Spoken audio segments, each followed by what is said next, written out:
So I want you to just imagine for a second stepping off a train into a country of over 1 billion people, Right. and you are looking for exactly one person. But the kicker is your only piece of technology is this creased, physical paper map. Oh, man, the stress of that. Yeah, I mean, you have no smartphone, no GPS, and absolutely no digital safety net.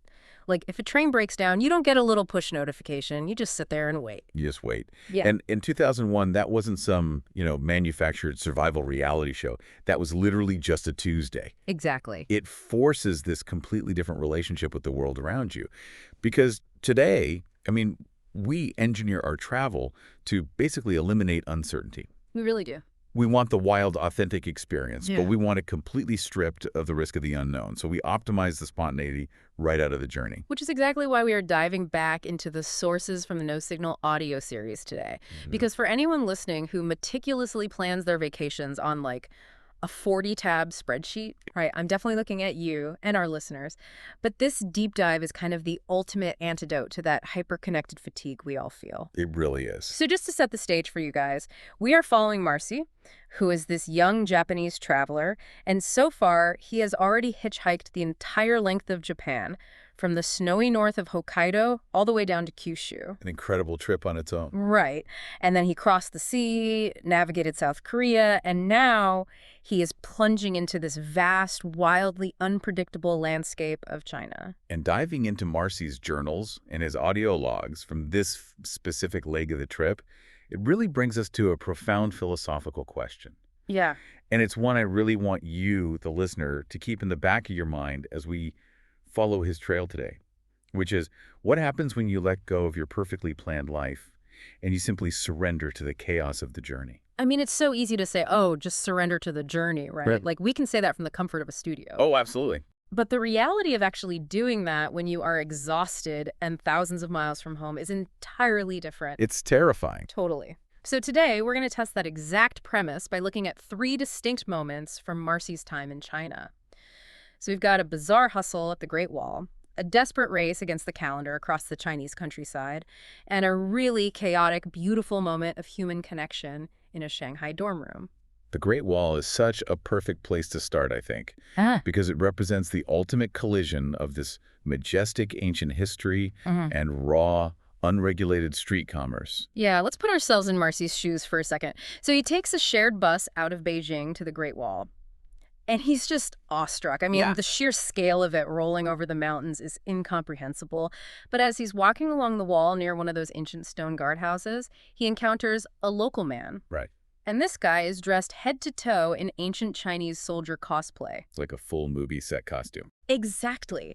And he is aggressive, but in a highly theatrical, playful kind of way. Like, he physically forces a prop sword into Marcy's hands. Oh, wow. Yeah, he's gesturing wildly, insisting they cross swords and take pictures together. And Marcy looks around, and there are no price tags, no signs, no menus. Nothing to indicate a transaction. Right. So he assumes this is just, a friendly, local eccentric, or maybe someone incredibly enthusiastic about history. Yeah. So Marcy just plays along. He embraces the weirdness. Yeah.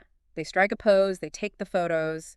Marcy smiles, bows, says thank you, and turns to walk away. And that is the exact moment the theatrical trap snaps shut. Yep. The friendly ancient soldier drops the act immediately and demands payment for the photo. Okay, wait. I mean, I'm struggling with this a bit. Because if I'm walking through Times Square today and a guy in a knockoff Elmo suit shoves a prop in my hand and then demands $20, my instinct is not some enlightened Zen surrender. Right, you'd be furious. My instinct is to drop the plastic sword and tell him to get lost. So why doesn't Marcy just walk away? Well, to understand Marcy's reaction here, we really have to look at the psychological friction happening in his mind. Okay. It's deeply rooted in his Japanese cultural background, because Japan is a society built on hyper-transparent, upfront pricing, and of course, omotenashi. Right, that specific type of Japanese hospitality? Exactly. It's a form of hospitality where exceptional service is provided without any expectation of a tip whatsoever.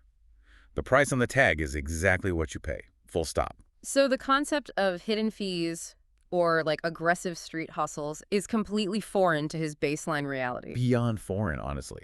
It feels inherently deeply wrong to him on a cultural level. For a traveler coming from that environment, encountering unpriced value, Meaning what, exactly? like someone providing an experience without agreeing on the cost beforehand. That creates immense cognitive dissonance for him. So to answer your question, he doesn't just walk away. Initially, he fights back.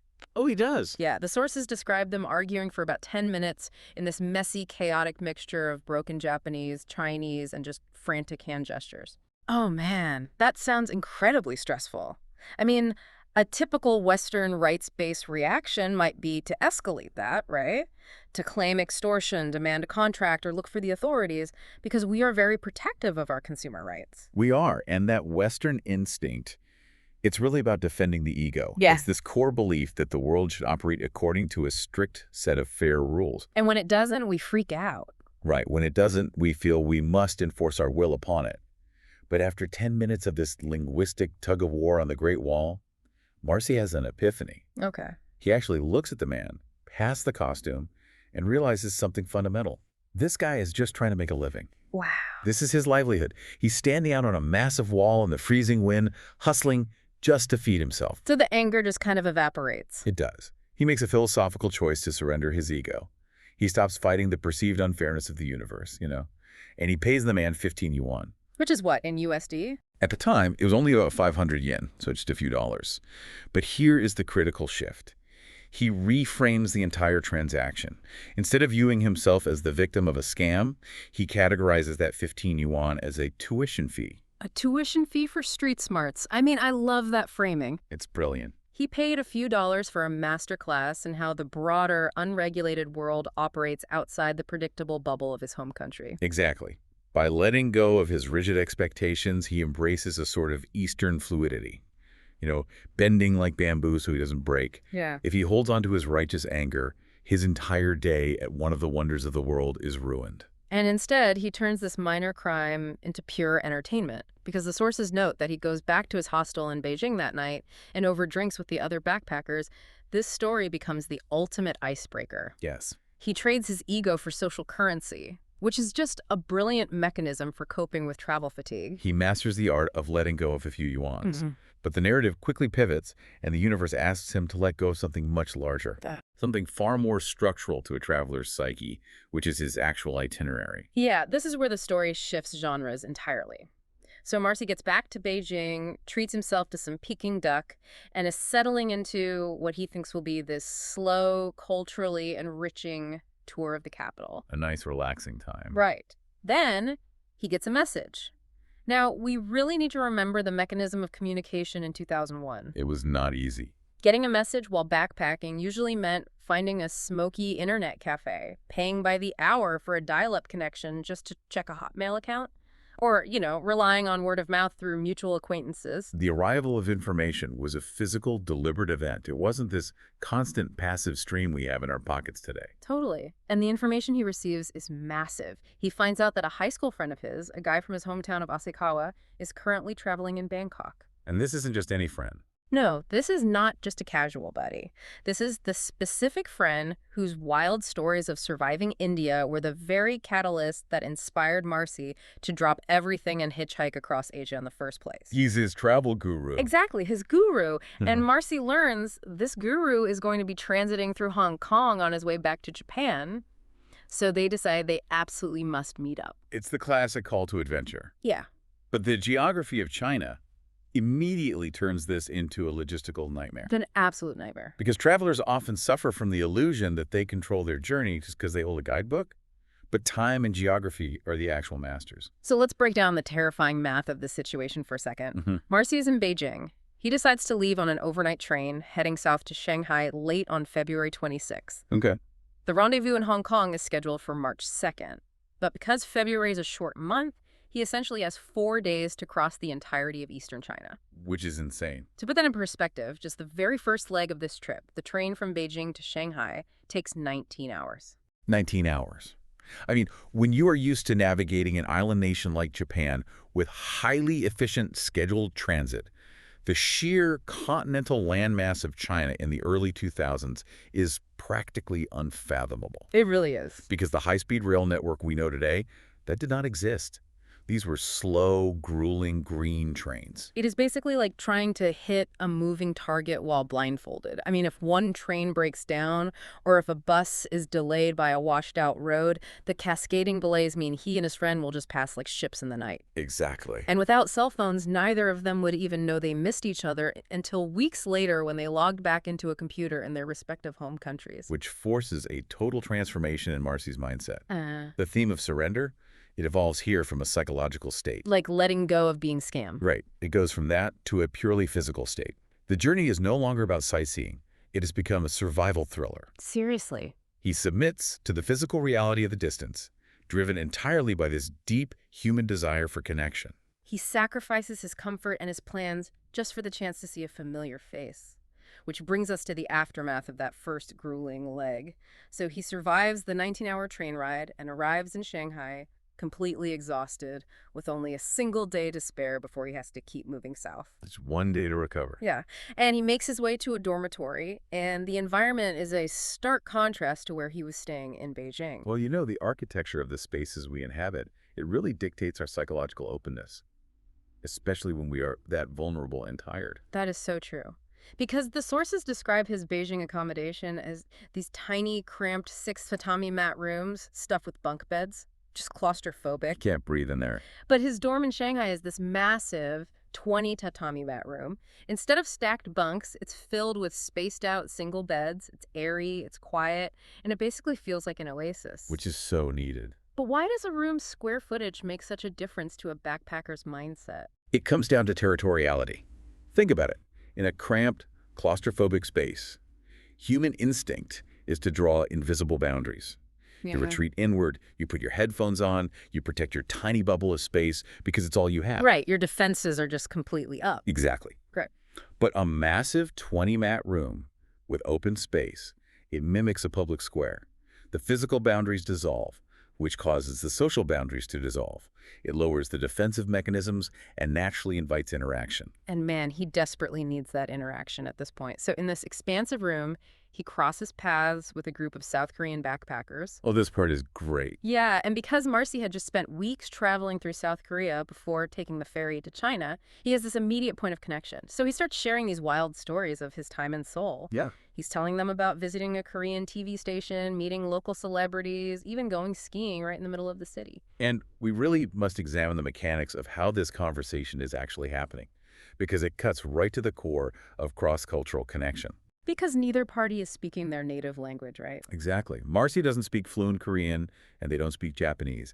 They're communicating entirely in broken English. Which is just so funny to picture. It is. It's a room full of young people from East Asia, using terrible grammar, missing half the vocabulary words, heavily relying on hand gestures, but somehow having the most profound, hilarious conversation. And Marcy notes in his journals that he kept the photos they took together in that dorm room for years. He eventually uploaded them to Facebook when that became a thing. I mean, that is how deeply this brief encounter resonated with him. It really stuck with him. And this specific interaction raises a fascinating philosophical point about the fluidity of identity when we travel, specifically regarding the concept of the stranger. Okay, tell me more about that. So think about Marcy's dynamic just a few weeks prior in South Korea. When he was physically in Seoul, the social structure was rigid. The locals were the hosts, and Marcy was the guest. Right, there's a clear boundary there. There is a built-in formality to that binary. The host provides, the guest receives. It creates an inherent distance no matter how friendly people are. But now, in Shanghai, the power dynamic is completely leveled. Like, neither of them belongs there. They are all guests. Precisely. By stepping into a third country, they've been stripped of their native labels. They share a brand new egalitarian identity, which is the backpacker. I love that. They are all far from home, sleeping in cheap beds, navigating a massive unfamiliar landscape, and the fact that they are using broken English is not a barrier. Right. It is the actual mechanism of their bonding. Yeah, by not speaking perfectly, they're forced to be vulnerable. Because I think if they all spoke flawless, boardroom-level English, the conversation might have felt like, I don't know, a sterile networking event. Exactly, it would be too polished. The struggle actually is the bonding mechanism.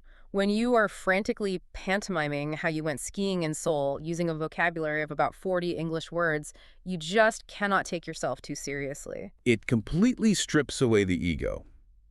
Because true connection doesn't require perfect syntax or even a shared cultural history. What it requires is a blank slate. A shared emptiness. Yes. Right. By surrendering their native comforts and surrendering the need to sound articulate or intelligent in their mother tongues, they found an instant kinship. They bonded over their mutual lack of mastery. Which all circles back so perfectly to our opening question. The most valuable parts of Marcy's journey happened strictly because of the things he could not control. Yep. I mean, he couldn't vet the fake soldier at the Great Wall on a review site like TripAdvisor. Right. He couldn't magically add days to the month of February to make his travel schedule comfortable. And he couldn't use a translation app to perfectly articulate his thoughts to the Korean backpackers. Because when you hyper-optimize a trip, you only experience exactly what you expected to experience. You get what you paid for, nothing more, nothing less. It's transactional. Completely transactional. But when you surrender to the limitations and the flaws of the journey, you get what the world decides to give you. The obstacles don't ruin the journey. You become the journey. Exactly. The obstacles become the defining architecture of the journey itself. Which really sets the stage for the absolute geographical nightmare that is about to unfold. Because Marcy only gets one single day of rest in that peaceful Shanghai oasis. One day. The clock is relentlessly ticking. It is the end of February, and he is stuck in Shanghai with an enormous expanse of southern China still to cover. He has to navigate all the way down through Guangzhou just to reach the Hong Kong border by March 2nd. And the physical toll of what he is about to attempt, using only analog transit in 2001, just cannot be overstated. So will this hyper-rushed, completely analog, cross-continental blind date actually work? Can you intercept a moving target across a billion-person country without a cell phone? It's going to be wild. We are going to find out in the next deep dive, and the tension of that southern push is incredible. But before we leave, we really want to turn this back to you, the listener, and your meticulously planned life. Yeah, in all of your heavy research, your cached offline maps, and your perfectly optimized itineraries, where are you leaving room for the unexpected?